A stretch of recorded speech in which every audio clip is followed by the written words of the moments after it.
Oh, hello, fellow miners at the coalface of meaning, and welcome to the Week 8 lecture on introductions. Let's get started. Introductions. Introductions are very difficult, but there is some good news. Conclusions are much harder.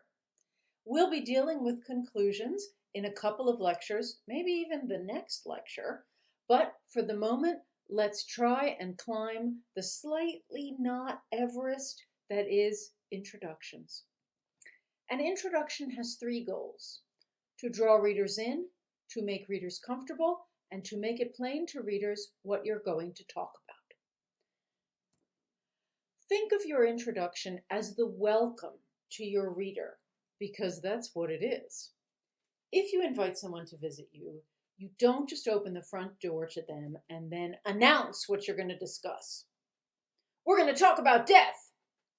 That's why your thesis is not the first sentence of your introduction. Your reader needs to be invited in to your essay, and that is what your first sentence does. Now, similarly, you wouldn't give your guest a cursory greeting, then announce what you're going to discuss.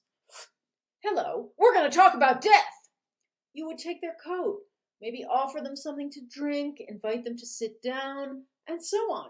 And that's why you don't just have a first sentence, then state your thesis. Your reader needs to be made comfortable in your essay, and you need at least another sentence to do that. So your introduction invites your reader in, makes your reader comfortable, and then states your thesis.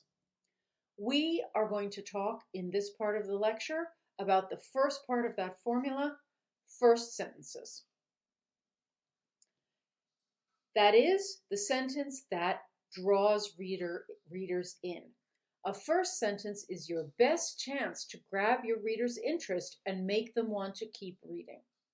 This makes first sentences unique and uniquely important in essays. So let's have a look at some first sentences. If you really want to hear about it, the first thing you'll probably want to know is where I was born and what my lousy childhood was like and how my parents were occupied and all before they had me and all that David Copperfield kind of crap, but I don't really feel like going into it if you want to know the truth. You may recognize this first sentence. It's the first sentence of The Catcher in the Rye by J.D. Salinger, a wonderful novel. And you will notice that this sentence, first of all, is engrossing because of the voice, and second of all, that it ends by pushing its readers towards a question. Why don't you feel like going into it? Tell me why you don't feel like going into it. So you wish to go on. You are invited in and you wish to go on. Let's look at another very different first sentence. It is a truth universally acknowledged that a single man in possession of a good fortune must be in want of a wife. This is the first sentence of Pride and Prejudice, another terrific novel. This is also has a very lively and clear voice that makes it attractive, but you think to yourself, why is the author telling us this? Is it a truth universally acknowledged?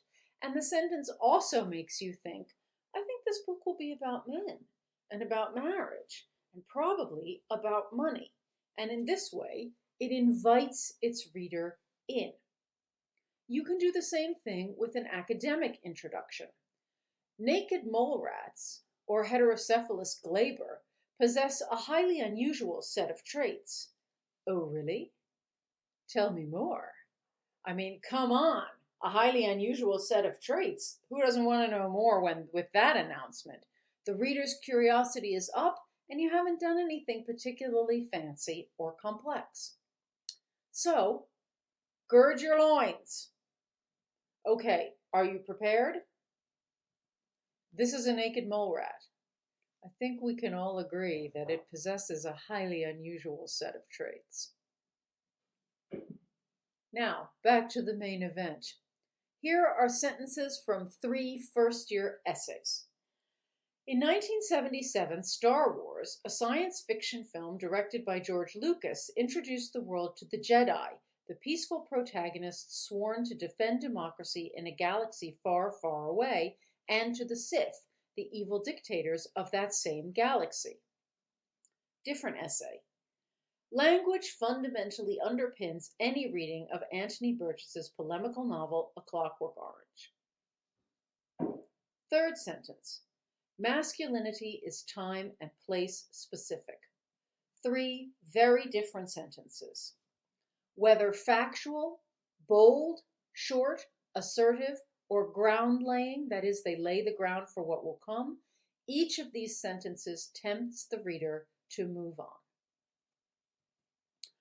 When you are attempting to start to find a good, clear, arresting first sentence, avoid these phrases or versions of these phrases. In this modern world, I hate this one, okay? There are no other modern worlds. There are no other worlds. So basically what you're saying is, in the world. Too big. Okay. In the blank period or era or time, in the Victorian period, such and such was true. No one thing is true of any period or era or time. Okay? There's always going to be places in that period where it's not true. Okay? That's always going to be an argumentative statement. The dictionary defines as, yes, okay, in your education before university, I gather that this was very popular. At university, it's too simplistic. So avoid these. Okay, now we're going to talk about what you can do instead. First, try to avoid any vast generalization. Vast generalizations are vast and therefore risk being inaccurate, but they're also boring because they're impossible for the reader to get a hold of. Okay, so you want something that the reader can grasp that will pull them in. How can somebody be pulled in if they're not grasping something? Or if something isn't grasping them? Okay, don't go crazy. Okay, Edgar Allan Poe was a wild-eyed, dissolute madman who laughed in the face of the literary norms of his era. Dude, chillax. That's a lot for a reader to take in. Okay, no play has ever been greater than Death of a Salesman. Really?